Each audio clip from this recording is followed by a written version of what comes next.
Can you hear me? I too don't know how I'm going to follow Casey and this young gentleman. I am going to speak to racism. There's racism in different forms. There's racism within our own people.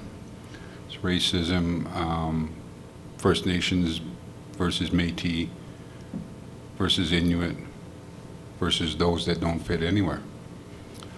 Friendship centers are in fact a place where you don't have to show any ID or anything to say who you are. You're accepted.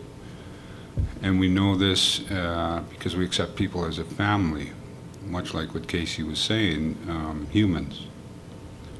I myself have been fortunate enough to have grandmothers from both communities, the Métis community and the First Nations community. I am from Alexander First Nations, Cree Nation. And you know, when we look at racism, we look at the people that try to find a home or even find a job, and the way they're looked at or pushed aside for somebody else, even with their credentials to match any opportunity within an organization or a company. They sometimes have to start at a lower level, at a lower pay rate. And we look at education, there's a belief out there that every Aboriginal child, for lack of another word, has access to the funding to go to school. Well, this is not true. If we look back, First Nations communities that are registered status have access to some funding. Now, years ago, you used to be able to fund maybe 10 people to go to school. Now it's down to 2 or 3, and that's limited. And then we sit here and listen to people say, well, 60% of the people are now living in urban areas.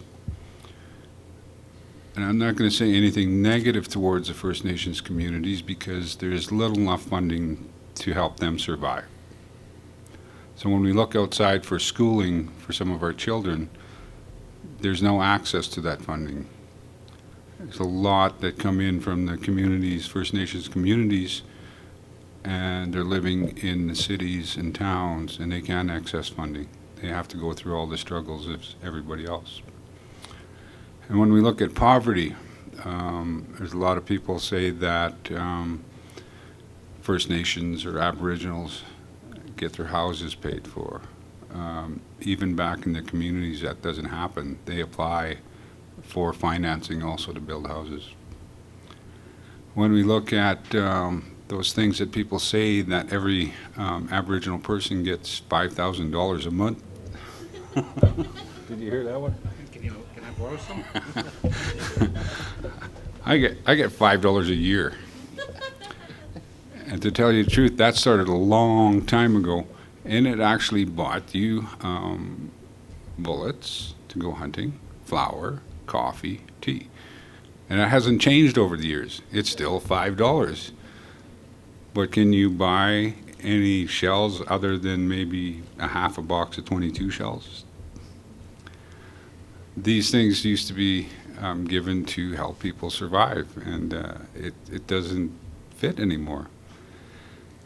When we look at people saying that Aboriginals are lazy, and you know, the word before when I was growing up, there was only 2 kinds of people.